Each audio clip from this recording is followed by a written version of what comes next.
Moving on to the early waiver wire. Hit the waiver wire. We alluded to this guy earlier. Garrett Wilson, 8 catches on 14 whopping targets, 102 yards, 2 touchdowns. Far and away the best Jets receiver. Huge negative to Eli Mostert, who, Eli Moore played 66 to 70 snaps, ran the most routes at 45, had 5 targets, though, so not commanding the ball at all, compared to Garrett Wilson, who saw only 43% of the snaps. I mean, not 43 total of the 70, ran only 37 routes, but was targeted on 14 of them. That's nearly 50% of the time he ran a route, he got a target. That's just awesome. He also got a carry. The man just looks elite. It reminds me a bit, and I know this is hyperbolic, but it reminds me a bit of Justin Jefferson as a rookie, where he kind of was eased in and playing behind Olabisi Johnson in a way. But every time he was out there, he was making play after play after play. We know the Jets fucking suck. We know they're going to have to chuck.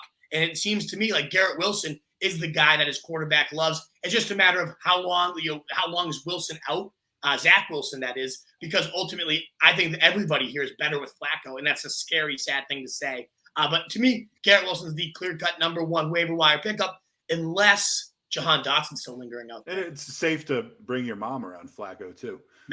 Jahan Dotson, 42% owned. This is the last call on him. That's well said. He caught 4 out of 5 targets, 59 yards, and a touchdown. Scored again.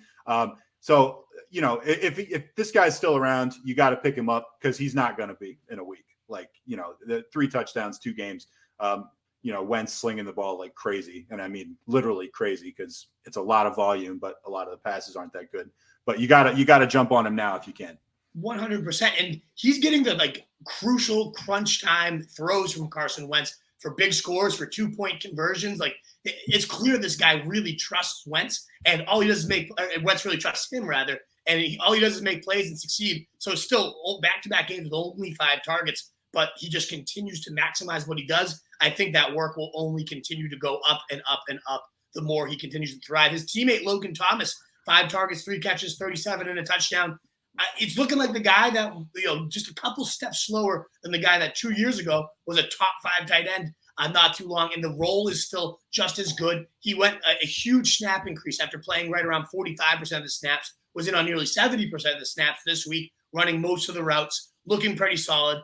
But if it's not the 2 receivers, those 2 rookies that are hugely talented as the top waiver wire pickups, I think it's these next 2 guys, given the injury to James Conner. Well, we talked about it. Williams, Darrel Williams, Eno Benjamin. Williams, 3% owned, Benjamin, 10% owned. So really good chance you get these guys. They actually split carries, 8 each in the game today. But Benjamin getting 31 yards, Williams getting 59. So, if for whatever that matters, he produced about twice as many yards on the same carry.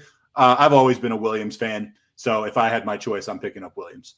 Yeah, I mean, the guy was a top 12 running back every single time he saw more than 10 carries last year, other than once. He was again, that was the Chiefs, one of the most gold mine situations. But even still, the Cardinals backfield's no slouch either. We've seen monsters emerge. And down the stretch, it was Daryl Williams' show throughout overtime, through the 4th quarter. They're splitting him out wide, too. I saw some really nice alignments out of him. To me, it's Williams. That's the first guy I go to as the touchdown threat at minimum. That's the most valuable part of this offense after James Conner scored 16. And we're getting starter out of there. To me, it's Williams. That's the guy I'm going for. Not needing injuries, Raheem Mostert, who might have just taken over the Miami backfield. 11 rushes, 51 yards, looking pretty spry. 3 catches for 28 as well.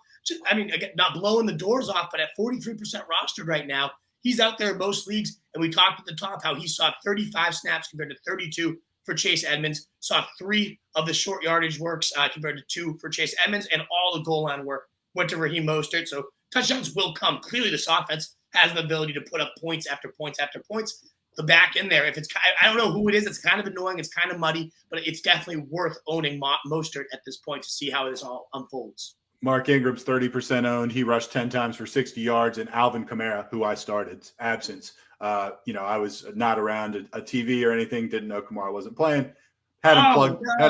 No, it was awful because I didn't get in front of a TV at all until quite a while later. I think I'm going to win both of my games anyway. Even still, wow, you're lucky. Yeah. Oh, I felt terrible. I just felt absolutely awful. I was just like, embarrassing. Feel terrible about it. Anyway, he's the clear backup. 6 yards of carry. Showed a little burst here and there. He did cough up a fumble that was a very inopportune fumble to cough up. His backups in the work that they got did nothing. So he's clearly the guy until Kamara gets back, but Kamara might be back next week. So don't get too excited. I was just impressed with how good he looked against a really good run defense. He was running hard. For an old man, this guy still's got the juice. I would trust him as a starter if Kamara does miss any more time. You can plug him right in. Speaking of Ingram, Evan Ingram, another Ingram. So we already mentioned the 8 targets, 46 yards, 7 catches, but it's just that very valuable Doug Peterson tight end role was on display. The touchdowns will follow soon enough. He looks really, really good after the catch right now, and he's actually catching the ball. So good things all around for him. Also, Greg Dortch. Hail Mary, baby. Yeah. Your Hail Mary, 4 catches on 4 targets, 55 yards, and a touchdown. I mean, that's all you can really ask for out of a Hail Mary pick, right? Exactly. And Ashton Doolin, another Hail Mary, 1% rostered right now.